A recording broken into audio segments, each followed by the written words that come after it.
The analogy I often like to make is, if you remember the dot-com burst in the year 2000, lots of money was burned specifically in the area of building cable.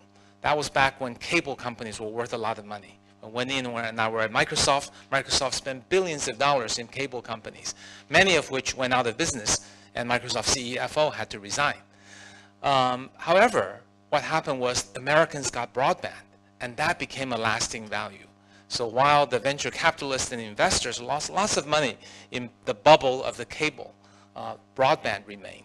So here, lots of people gave up free good stuff to users and lost money, but now everybody can pay. And that 300 million plus people who can pay on their mobile internet is extremely powerful. Because if you go to Beijing today, while the air may be quite bad, you can really enjoy the greatest service in the whole world. You can pretty much sit in your home and not go out and get everything delivered to you. Those of you from mainland China, well, you're probably not old enough, but Wenyin would remember, there was an experiment 15 years ago of a real-time live show of someone broadcasting from their home saying, I'm not going to go out and I'm going to just live on the internet. Can I survive? And everybody watched and they wondered, can you survive just on the internet? It was difficult at the time because you couldn't get much. But now, lots of people live that way. You can get food delivered to you, drinks delivered to you, you can get laundry washed, you can get drinks delivered to you. If you want to go anywhere, you can have a car ride, and you can buy things through e-commerce. You can literally never leave your home and have amazing service that's delivered very fast. You could turn on one of the apps on your phone and you'll see 100 restaurants eager to deliver to you even at 3 a.m. in the morning. And that's a phenomenon not seen anywhere in the world. And that gives you an idea of the power that 300 plus million people who can pay on their phone, how powerful that can be. If you go to a traditional Chinese market, you will see that some of the vegetable merchants are able to take WeChat payment when you buy vegetables from them, even in rural areas. And my friends who play Texas Hold'em, and I play occasionally, people don't carry cash anymore. You know, everything is done on the phone. You don't even need credit cards anymore. And people who play games with each other, people who grab hongbao from each other, it's changed the whole country. And the state of e-payment in China is more advanced than anywhere else in the world. So that's a long way of just wrapping up why I'm really optimistic, because now the base of paying users is there. And even though some companies didn't make money, many will. And a part of that amazing O2O services is the largest urban migration in human history.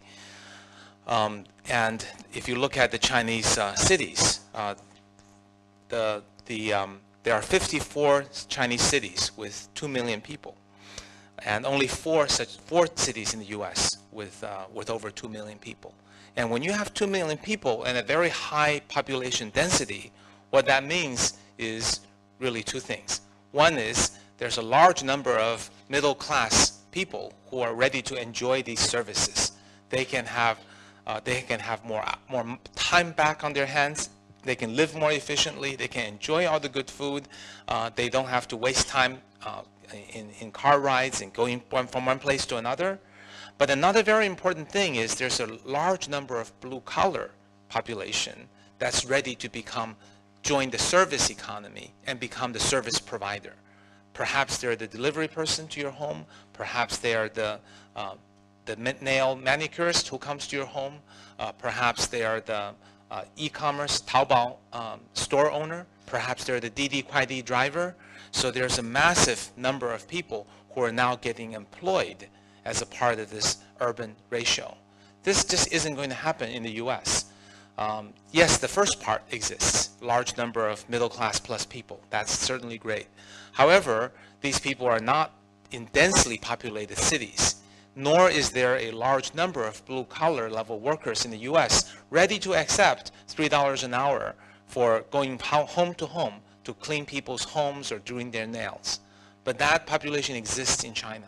So that magical match between a decent-sized middle-class people and a large number of blue-collar workers who are all eager to get more convenience, more efficiency, and make more money. And that's really a match that's magically made.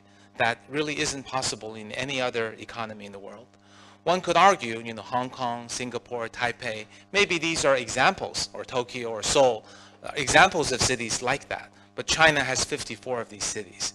So when you have 54 of these cities, you build something in one city, you expand to 25 or 30 or 40. Before you know it, you have makings of $1 billion company.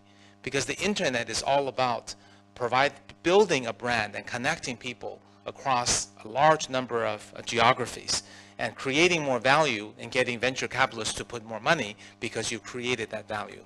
So China is really the only country in the world that can take advantage of this great urban migration and this great increasing number of middle class as well as blue collar workers. So these mega cities are making possible these types of services. You've probably heard about some of them. I'll take one example as our investment called Xinkedo. This is probably not the kind of a company you'd expect Innovation Works to invest in. It's a barbershop.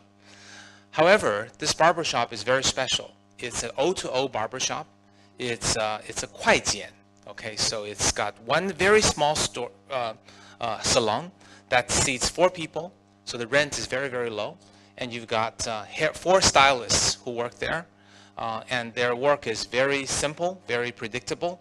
They don't wash, they don't perm, and they don't color your hair. They just cut.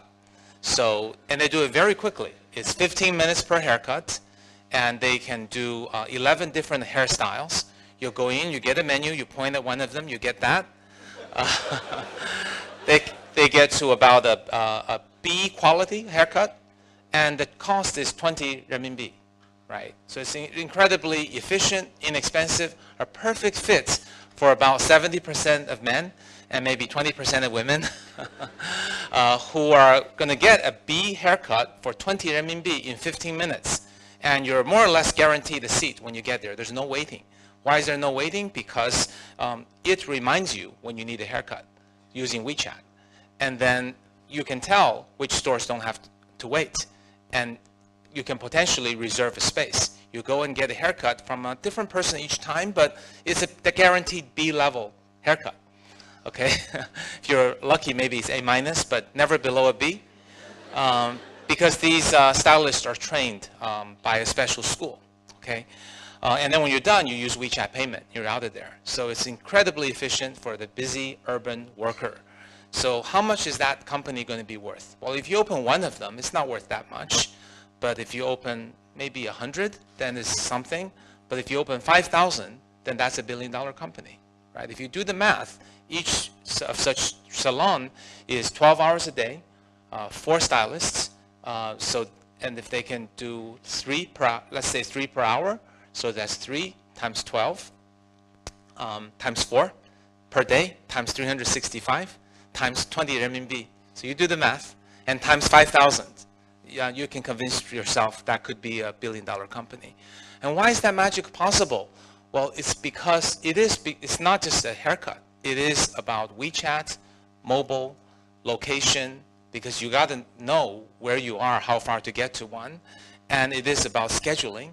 It is about shared economy. It's about resources being used. So if you go to a normal barbershop, probably 80% of the time, the barber's there reading a newspaper, right? So that's a resource that's wasted. But here, they're always busy. But it's good to be busy because they get paid based on how many people whose hair they cut. And then their pay is proportional to the user's rating. It's like you've taken Uber, right? Or Didi Kuaidi, you rate the driver, so you rate the stylist.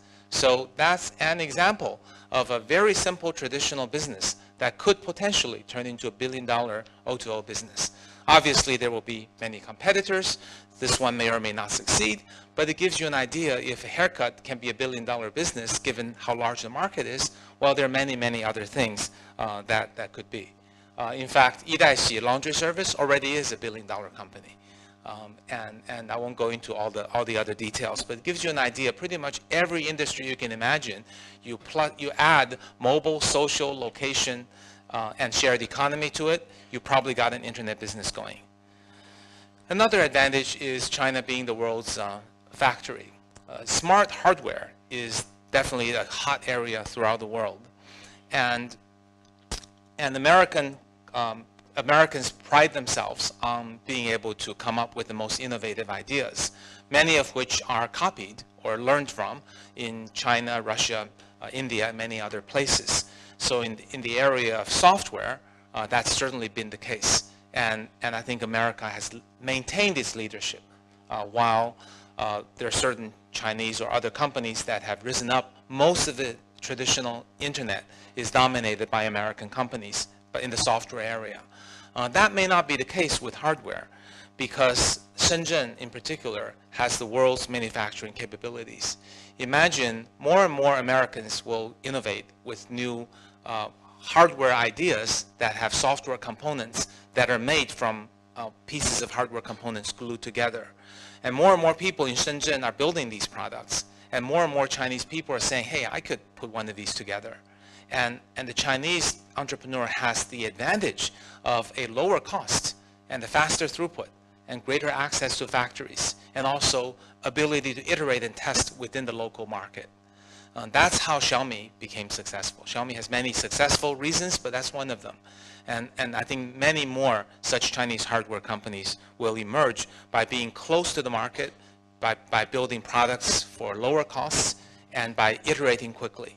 And that's really the future of the hardware. So we believe a lot of the advanced areas and also a lot of the technologies are now developed quite well. DJI as an example from Hong Kong, Shenzhen area. There are many others. We've talked to many robotics, machine learning companies in the Shenzhen areas and also some in Hong Kong that are doing extremely well.